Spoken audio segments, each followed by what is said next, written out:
My parents cut me off after I stopped being their personal ATM, so I asked for my money back. They laughed until the court summons arrived. Months later, they showed up, broken begging. I'm Nick 31 male, and my folks cut me off via group text because I stopped being their personal piggy bank.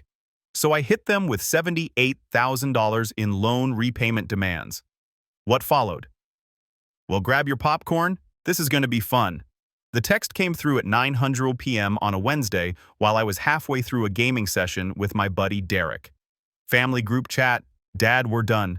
Don't contact us again. Consider yourself cut off. I picked up my phone, read it twice, then went back to my game. Derek noticed and asked what was up. I showed him the screen. Damn, he said. What did you do? Stopped writing checks. See? Here's the thing about being the family bank. Eventually, you run out of sympathy for people who think your wallet is their emergency fund. My parents had been bleeding me dry for 6 years with what they called temporary loans. Loans that were never temporary and definitely never getting paid back. My sister Belle saw the message and reacted with a laughing emoji. Then she typed about time someone said it. That told me everything. They'd had a whole family meeting about me. Sat around discussing how I was the problem while living off money I'd loaned them that they had no intention of returning. I could have typed out some long explanation, could have defended myself. Instead, I replied, "No problem. I'll have my lawyer send over the loan repayment notices tomorrow with interest." The typing indicators started going crazy immediately. 3 dots appearing and disappearing like someone having a seizure. Then my phone started ringing. Mom, Dad, Bell, back to back to back. I declined every single one and silenced my phone. Derek looked at me with this mix of concern and respect. Dude, are you serious about the lawyer thing? Completely? How much are we talking? I pulled up my spreadsheet. Yeah, I kept a spreadsheet. $47,000 over the last 6 years. All formally documented with signed loan agreements. His eyes went wide. Holy, yeah. And that's not counting the random small favors they conveniently forgot about. That's just the actual formal loans with paperwork. Here's what they never wanted anyone to know. I didn't just help them out here and there. I bankrolled their entire lifestyle for years while they pretended they were doing fine. Every major loan came with a promissory note, every single one. Because my grandmother Helen taught me early that family or not, you document everything. Dad had borrowed $18,000 3 years ago for what he called a business investment opportunity. The business never materialized. The investment was apparently a fishing boat he used twice before selling it for half what I gave him. Never paid back a cent. Mom took out $12,000 for medical bills that turned out to be cosmetic procedures she didn't need and couldn't afford. Also never saw a dime back. Belle, the professional makeup artist, had borrowed $17,000 over multiple loans for everything from equipment to rent to emergency car repairs. Her Instagram bio said CEO and founder of some makeup line that didn't exist outside of her bathroom mirror. She'd paid me back exactly $200 once, then asked for another $1,500 the next week. Those 3 major loans, $18,000, and $17,000, made up the $47,000 I had documented with signatures and terms. There were other small amounts here and there over the years. Couple hundred for utilities, a few hundred for car insurance, but those were harder to prove, and honestly, I didn't even care about that money anymore. The big stuff was enough. I'd been stupid. Not anymore. My phone was lighting up like a Christmas tree with texts. I glanced at a few of them while Derek watched. Mom, how can you be so cruel? We're family. Dad, you're going to destroy this family over money. Belle, you're actually such a piece of garbage. Hope you know that. I showed Derek the messages. He shook his head. Man, they're really trying to flip this on you. That's what they do. It's what they've always done. The messages kept coming. Paragraphs about how disappointed they were, how I was being selfish, how they never thought I'd turn on them like this. Around midnight, Dad sent one more text. Your mother is crying. I hope you're happy. I typed back, tell her to dry her tears with one of the loan agreements she signed. Then I muted the group chat and went to bed. What they didn't know was that I'd had lunch with Grandma Helen 3 days ago, and I told her everything, the loans, the amounts, the complete lack of repayment or even acknowledgement, the constant guilt trips, the way they treated me like an ATM, they could access any time things got tight. She listened to the whole thing without interrupting. Then she asked me one question. Where do your parents live? I told her the address, and that's when she dropped the bomb. She went quiet for a long moment. Then she said, "Hi, that's my house." I didn't understand at first, thought she meant she'd sold it to them years ago or something, but nope. She meant it was still hers legally on paper. They'd been living there for 8 years without paying rent, property taxes, or utilities. Just existing in someone else's house like it was their God-given right. And that's when Grandma said something I'll never forget. I think it's time they learned what life costs when someone's not paying it for them. That was 3 days ago. By tomorrow morning, everything was going to change, and they had no idea the storm that was coming. I showed up at Grandma Helen's place at 8:00 a.m. the next morning. She was already up-dressed and had coffee waiting. "Sit," she said, pointing at the kitchen table. In front of her was an accordion folder that looked like it had survived a war. She pushed it across to me. "Everything you need is in there." I opened it. Inside were decades of documents, property deeds, tax statements, rental agreements that were never signed, payment records that showed exactly 0 received, and at the very bottom, loan agreements with my parents' signatures on them. "Wait, loan agreements?" I looked up at her. "You loaned them money too, $1,200 over 10 years. Her face didn't move. "They paid me back $800 total once for my birthday like it was a gift." No way. I felt my jaw clench. So it wasn't just me. They'd been running this scam on her for a decade before they even started with me. "Why didn't you say anything?" "Because I was stupid. I thought eventually they'd do the right thing. That something would click and they'd realize you can't just take and never give back." She took a sip of her coffee. "I was wrong. Some people don't learn. They just get better at justifying it." She walked me through the whole thing. Back in 2017, my parents were supposedly in a financial bind. Dad had quit another job, his third in 5 years, because he didn't vibe with the company culture. Mom had stopped working entirely, claiming chronic fatigue that somehow didn't prevent her from shopping or going to wine tastings. They'd asked Helen if they could stay in her rental property for a few months, just until they got back on their feet. She'd agreed, gave them a break on rent, said they could pay utilities and property taxes instead. That was 8 years ago. They'd never paid a single bill. Not one. Over time, they'd started acting like they owned the place, renovated, without asking, planted gardens, invited people over, and called it their home. Helen had been too polite to push back, too worried about causing family drama, but the loans were different. Those had paper trails. "I spoke with my attorney yesterday," she said. "Told him everything. He said, we have grounds for immediate eviction based on breach of rental agreement and non-payment, but the loans." She smiled. "Well, the loans give us leverage." She handed me another folder. This one had collection notices, already drafted legal demand letters, court filing templates, everything we needed to turn my parents' world upside down. "Here's what's going to happen," she said. "We're going to file repayment demands for every loan, every single one. Yours and mine combined. That's $700 and $200. We're going to give them 30 days to either pay in full or set up a payment plan. And when they don't, then we file in court. We get judgments. We put liens on anything they own. And if they want to keep living in my house, they're going to start paying market rate rent, $3,000 a month." I did the math in my head. There was no way they could afford that. Dad's sporadic income and Mom's non-existent job meant they were barely scraping by even with me funding them. "They'll lose the house," I said. "Yes, she's been living there rent-free too. She can pay or leave." I sat back in my chair and smiled. For once, I wasn't the one solving their problems. I was the one holding all the cards. "There's something else," Helen said. She pulled out her laptop and turned it toward me. On the screen was a Craigslist ad. Luxury downtown apartment available for short-term rental. $180 per night. Sleeps for pet friendly. The photos showed a place I recognized immediately. The exposed brick, the industrial lighting, the art on the walls. "That's Belle's room," I said. "That's my house." Helen's voice could have frozen water. "She's been renting out rooms on Craigslist and Airbnb, pocketing the money, not telling anyone." My hands clenched into fists. "How long?" "At least 18 months, maybe longer." My neighbor mentioned seeing different cars in the driveway at odd hours, strangers coming and going. I didn't think much of it at first. Then I found the listings. She showed me more. Different ads, different platforms. Some listed it as cozy suburban retreat, others as artist's loft space. All featuring rooms in Helen's house, all managed by Belle under fake names. Based on the booking history I could find, she's made at least $15,000 off this.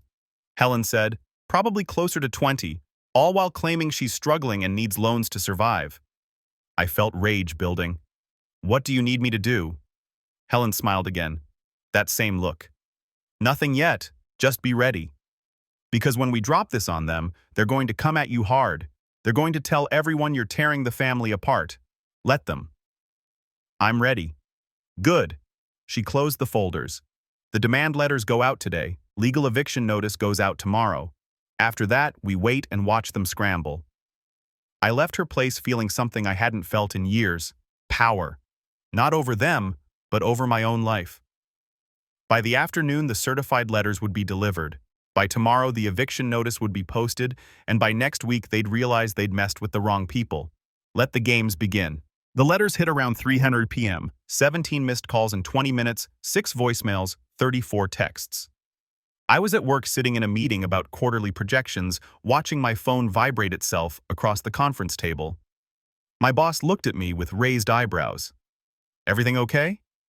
Family emergency, I said. I excused myself and stepped into the hallway, opened the messages. Mom, what have you done? We got a letter from a lawyer. Call me now, Dad. If you think you're getting a cent from us, you're out of your mind. We're calling the police. Belle, you're actually trying to sue us. You're seriously that petty. Hope you're proud. I scrolled through them all. Not one acknowledgement of the loans. Just outrage that I dared to ask for my money back. Then came a text from a number I didn't recognize. This is Simon's attorney. Please have your lawyer contact me to discuss these frivolous claims. This is bordering on extortion. I screenshot it and sent it to Helen with a message. They hired a lawyer. She responded immediately. Good. Mine's better. Around 5 p.m., Derek met me at a diner near my apartment. I needed food and someone to vent to who wasn't going to tell me to work it out or think about family. So they got the letters, he said. And apparently asking for your money back is extortion now. He laughed. Man, your family is something else. They're about to find out what else I can be. I showed him the eviction notice Helen had sent. 30 days to vacate, market rate rent, or get out. Where are they going to go? Derek asked. Not my problem. Cold. I like that. He grinned. Wait, you don't know half of what they've done. I told him about the Craigslist rentals. How Belle had been making money off Helen's house while crying poverty. How she'd borrowed thousands from me claiming she couldn't make rent when she was literally profiting off someone else's property. Derek's face went from amused to disgusted. That's nasty. That's my sister. My phone buzzed again. This time it was a group text from the extended family. Cousins, aunts, uncles. Someone had started a group called Family Crisis and added everyone. Aunt Rose. Can someone explain what's happening? Maria called me crying. Uncle Jeff. I'm hearing lawyers are involved over what cousin Amy Nick. Why are you suing your parents? And there it was. The smear campaign had started. I typed out a response. I'm not suing anyone. I'm requesting repayment of documented loans per the signed agreements. If they'd like to discuss the $47,000 they owe me, I'm happy to talk. I attached a photo of one of the loan agreements. Dad's signature was clear as day. The amount $18,000. The repayment terms 24 months. The date 3 years ago. The group went silent for a solid minute. Then, Uncle Jeff Holy, Cousin Amy. Wait, there are more. I sent another photo. Mom's loan, $12,000. Then Belle's $6,500 for emergency equipment. Then another of Belle's, $4,200 for rent assistance. Uncle Jeff, what the heck? Then Dad jumped into the group. Those aren't loans. That was family helping family. We never agreed to pay that back. I screenshot his text and sent another photo. The loan agreement he'd signed. The part where it explicitly stated borrower agrees to repay in full within 24 months. His signature at the bottom. Your signature says otherwise. Mom joined. You're twisting things. We were in crisis.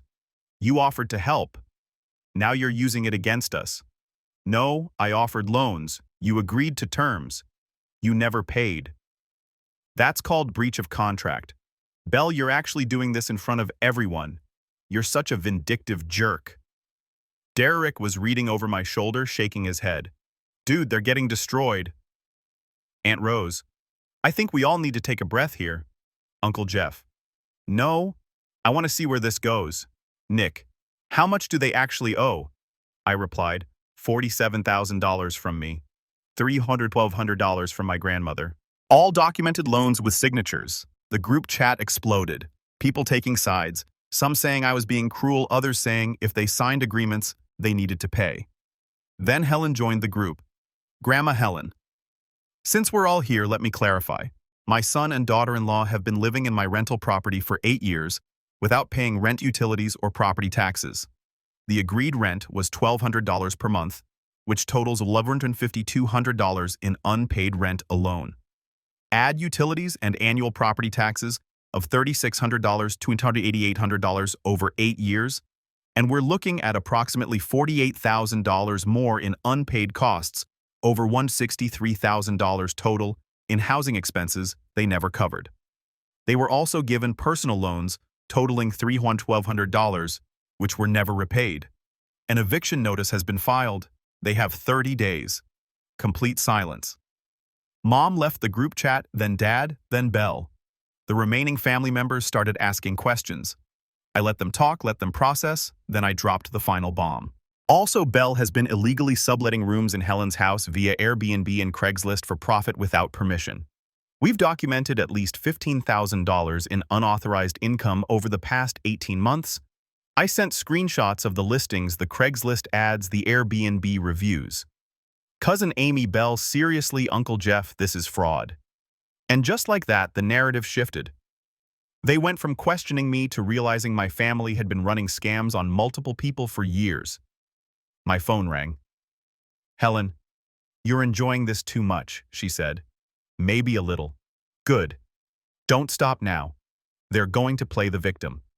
Don't let them. I won't. Meeting with my attorney tomorrow at 9 Huzuri. Be there. We're accelerating the eviction based on the subleading. They've got 2 weeks now, not 30 days. Perfect. I hung up and ordered another round of fries. Derek clinked his drink against mine. Here's to not being a doormat anymore. I'll drink to that. The next 2 weeks were psychological warfare. My parents went nuclear. First came the Facebook post. Mom wrote this long, dramatic thing about how her son had abandoned her in her time of need, how she'd sacrificed everything raising me, and this was how I repaid her. The post got attention. Friends from their church, old neighbors, distant relatives who didn't know the full story. They all commented with support. How could he? And family should come first. And I'm praying for you. I watched it from the sidelines, waiting. Then Helen struck back. She commented on Mom's post with receipts. Maria, for clarity, you've lived in my home for 8 years without paying the agreed-upon rent. You borrowed $1,200 from me with signed agreements to repay within 3 years. Your daughter has been illegally subletting my property for profit. These are facts, not opinions. I've attached the documentation, and she actually did. Posted PDFs of the rental agreement, the loan paperwork, screenshots of Belle's Airbnb account with earnings displayed. The comment section went from supportive to hostile in minutes. People started asking Mom questions she couldn't answer. Someone called her a scammer. Someone else said they were reporting the Airbnb fraud to the IRS. Mom deleted the post an hour later, but screenshots live forever. Cousin Brian had saved it and shared it in the family group with the caption, "In case anyone missed this." Next came the guilt trips, personal, targeted, brutal. Dad called me from a number I didn't have blocked. I answered by mistake. "You're killing your mother," he said. "No." "Hello. Just that the stress is too much. If something happens to her, it's on you." Then maybe she should have thought about that before borrowing money she had no intention of repaying. "We were going to pay you back." When in what universe were you going to come up with $47,000? Silence. "That's what I thought. Anything else? You used to be a good person. What the heck happened to you?" "I still am. You're just mad I'm not a doormat anymore." I hung up. Belle tried a different approach. She sent me a message claiming she was getting death threats from crazy people online because of what I'd done. Said she was scared to leave the house. Said she might hurt herself if this continued. I screenshot her message and sent it to Helen with a note. Manipulation or genuine concern? Helen replied, manipulation. She's been posting Instagram stories at restaurants all week. I checked. She was right. Belle's stories showed her out with friends drinking cocktails, living life. The whole "I'm scared" thing was theater. I sent her one message back. You still owe $17,000. She didn't respond. The eviction process moved forward. 2 weeks to vacate. Helen's attorney was ruthless. When my parents tried to claim they had tenant rights and couldn't be forced out on short notice, he dropped a folder of evidence showing the illegal subletting, pointed out that running an unauthorized rental business from someone else's property voided any tenant protections they thought they had. They had no legal ground to stand on. The judge approved the eviction. 2 weeks final. That's when things got personal. I came home from work one day to find my apartment door scratched up. Someone had keyed traitor into the metal. Building security footage showed Belle wearing sunglasses and a hood doing it at 2:00 a.m. I filed a police report, added it to the growing pile of evidence. Then Mom showed up at my work. She walked into the office, asked for me at reception, and when I came down, she tried to make a scene. "Please," she said loud enough for everyone to hear. "Don't do this. We'll lose everything." I kept my voice calm and low. "No, Mom, you need to leave. We're family. Family forgives. Family don't steal from each other. How dare you?" "We didn't steal. You gave, I loaned." Security showed up and escorted her out. My boss pulled me aside later and asked if I needed to take personal time. I told him I was fine. The family group chat had splintered into factions. Some people supported me, others thought I was being too harsh.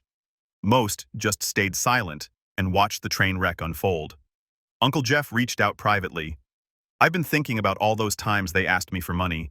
Never gave it to them. Always felt guilty. Not anymore." Cousin Amy sent me a message. "Belle asked to borrow $3,000 from me last year. I said no. She never spoke to me again. Now I know why." The support was quiet but real. Then a week before the eviction date, my parents made their final play. They hired a new lawyer, some flashy guy who specialized in family disputes. He sent a letter threatening to sue me for emotional distress, for elder abuse, for financial coercion. Helen's attorney laughed when he read it. "They've got nothing. This is a Hail Mary. Should I be worried? Only if you're worried about wasting 30 minutes in court watching their case get dismissed." The eviction was happening in 6 days. The court date for the loan repayment was scheduled for 2 weeks after the eviction. Everything was falling into place. Then I got a call from a number I didn't recognize.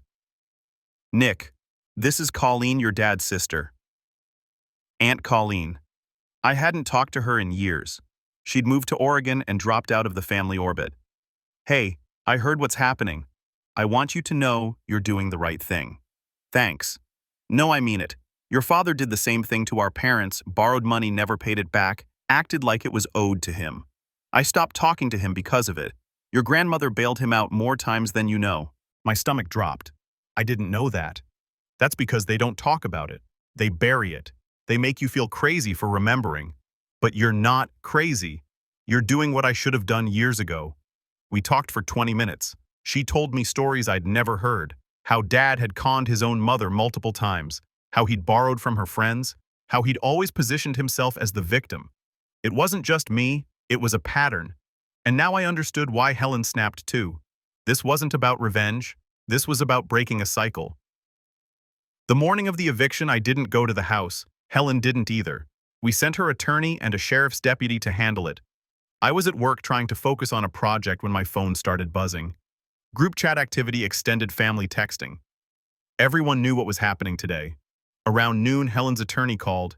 "It's done. They're out. Left about an hour ago. Any issues?" "Your sister threw a makeup palette at the deputy. Missed. Other than that, no." I almost laughed. Of course she did. Property's empty now. Your grandmother's getting the locks changed this afternoon. What did they take? Everything they could fit in a U-Haul. Left some furniture. Trash everywhere. Couple holes in the walls. Standard spite. Are we documenting it? Already done. Photos, video, the works. If they try to claim they left it in good condition, we've got proof otherwise. They were out. It was real. My phone buzzed. Message from an unknown number. "We're homeless because of you. If anything happens now, it's all your fault. Blocked. They were cycling through phones trying to get to me. I blocked 4 numbers in 10 minutes. Then came a call from Aunt Rose. Nick, I just talked to your mother. They're in a motel. They don't have anywhere to go. They had 8 years to figure out housing. She's saying they can't afford first month's rent anywhere, that they're going to end up on the street. They should have thought about that before refusing to pay their debts. Can't you just... No, Rose. With all due respect, they owe me $47,000. They owe Helen $1,200. They've been living rent-free for 8 years. They've borrowed and stolen and manipulated their way through life, and it finally caught up with them. I'm not the villain here. Silence. I know, she finally said. I feel bad. So do I. But feeling bad doesn't change what they did. She sighed. You're right. I'm sorry for calling. Over the next 3 days, I got texts from 7 different numbers, all variations of blame threats, guilt trips. I documented everyone and forwarded them to Helen's attorney. This is harassment, he said. We can file for a restraining order if you want. Not yet. Let's see if they burn themselves out first. Your call, but the moment it escalates, we move. 2 weeks after the eviction, the court date for the loan repayment arrived. I took the day off work and met Helen outside the courthouse. Inside, my parents sat on the opposite side of the room with their lawyer. Mom looked worn down. Dad looked furious. Belle wasn't there. When the judge called the case, both sides presented their evidence. Then the judge asked, "Do you have documentation stating these were gifts?" Their lawyer shuffled papers. Your Honor, this was a family matter. The expectation was documentation. Yes or no? No, Your Honor. But then they're loans. Do you dispute the signatures on these agreements? Dad leaned forward. Those were signed under duress. What duress? We were desperate. Being desperate doesn't negate a contract. Do you have evidence of coercion threats? Anything that would invalidate these agreements? Silence. The judge looked at our attorney. What are you seeking? Full repayment of $782 combined plus interest and legal fees. If unable to pay in full, we request a court-ordered payment plan with automatic wage garnishment to ensure compliance. The judge nodded. Granted, defendants will repay the full amount at $800 per month until satisfied.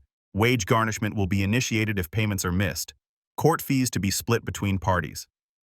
The look on their faces was priceless. Their lawyer tried to argue, but the judge wasn't having it. We walked out of that courtroom with a legal win, $800 a month automatically taken from their income. Beautiful. Helen looked at me as we reached the parking lot. How do you feel? Like I finally got my spine back. She smiled. Good, because we're not done yet. What do you mean? There's still the matter of the illegal subletting. I filed a separate civil suit for lost income that goes to court next month. I blinked. How much are you going for? Whatever we can prove plus damages could be $20,000 or more from Belle. Damn, Grandma. I told you I'm done being nice. We parted ways and I drove home feeling lighter than I had in years. But the next morning, I woke up to 50 missed calls and a voicemail from Mom that made my stomach turn. Nick, your father's in the hospital. He collapsed last night. The doctor says it's stress-related. If he dies, it's because of you. I hope you can live with that. I stared at my phone, feeling my gut twist. Then I called Helen. I got the same message she said. It's bait. Don't take it. Should I go to the hospital? Do you want to? I thought about it. Really thought about it. No. Then don't. I didn't. I went to work. I lived my life. And when people asked if I'd heard about Dad, I said yes and left it at that. 3 days later, Dad was released from the hospital. Stress-induced panic attack, not a heart attack, not life-threatening.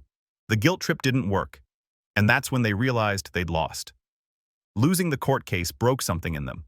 For the first time in their lives, they couldn't manipulate their way out. The $800 monthly garnishment hit their accounts immediately.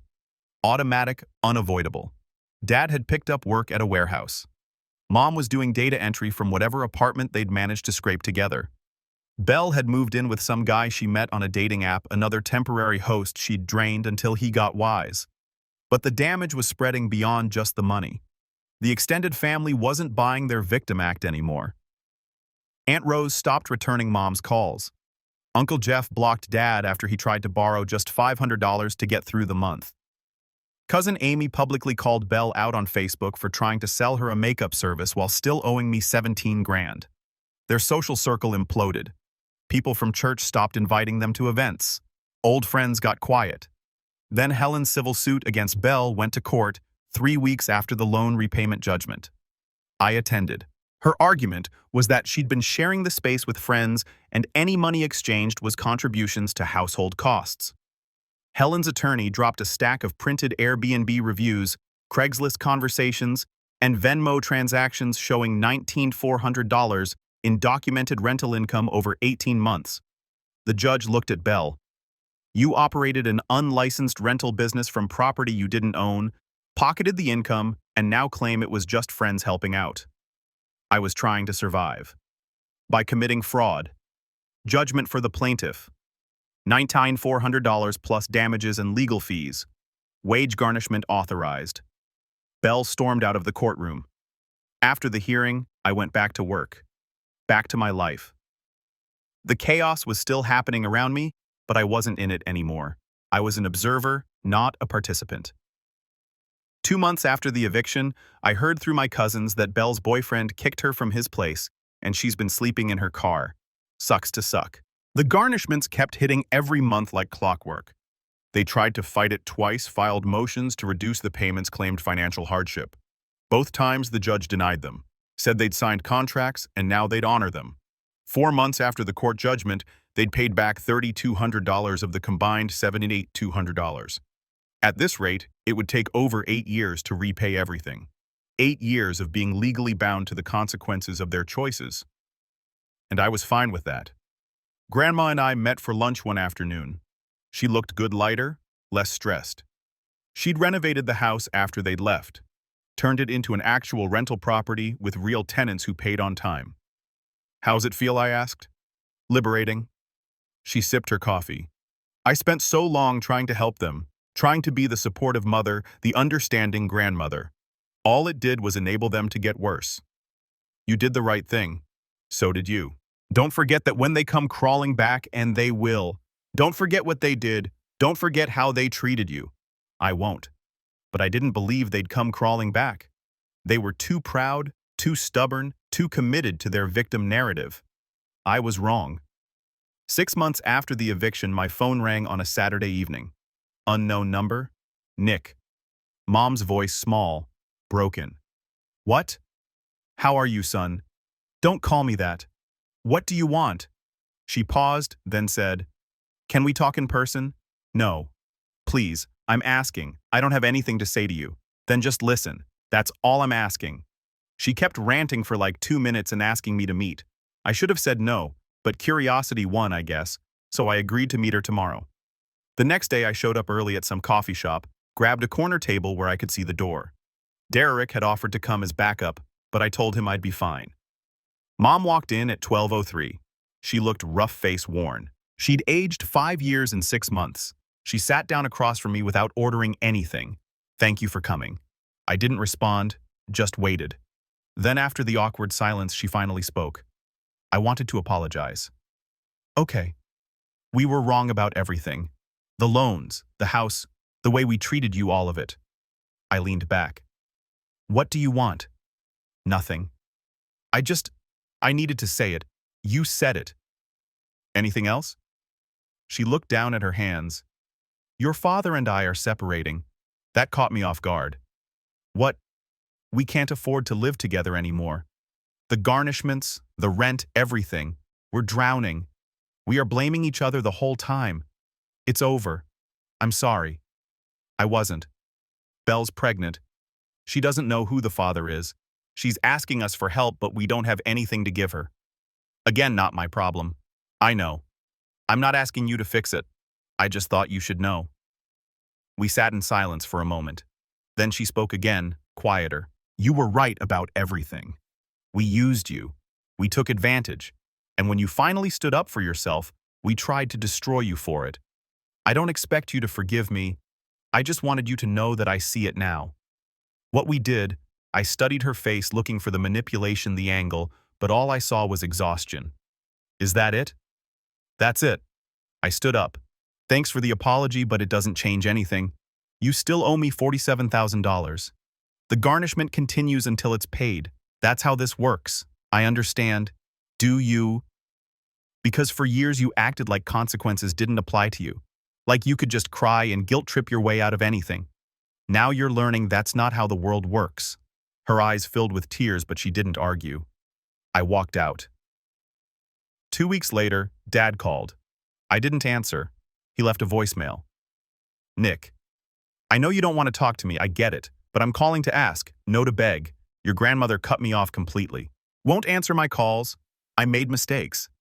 I know I did, but she's my mother. Can you talk to her? Tell her I'm sorry. I didn't respond. Helen called me that evening. Your father left me 5 voicemails. I know. He asked me to talk to you. What did you say? Nothing. Deleted it. Good. She paused. He's not getting back in, ever. I want to be clear about that. I spent 40 years enabling him, bailing him out, making excuses. I'm not doing it anymore, and if that makes me a bad mother, I'll live with that. You're not a bad mother. You're actually amazing. So are you, kid. We hung up and I sat on my couch taking in the weight of the last 6 months. The chaos, the legal battles, the family implosion, and I felt good. Not in a vindictive way, not in a ha-ha, their suffering way, just free. For years I'd carried their problems, their debt, their dysfunction, and the moment I put it down, they tried to make me feel guilty for not picking it back up. But I didn't, and I wouldn't. Christmas came and went, and I spent it with Helen and some cousins who'd sided with us through the mess. No drama, no tension, just food and laughter and quiet. The garnishments continued month after month like clockwork. By the 1-year mark, they'd paid back $9,600. Barely a dent, but progress. Helen kept the house rented. She was making more in 1 month than my parents had contributed in 8 years. I started dating someone Derek introduced me to, bought a new car, lived my life without the constant background noise of other people's crisis. And every month when that $800 hit my account from the garnishment, I transferred it straight to savings. Not because I needed it, but because it was a reminder. A reminder that family isn't a free pass to use people. A reminder that sometimes the best thing you can do for yourself is stop carrying weight that isn't yours.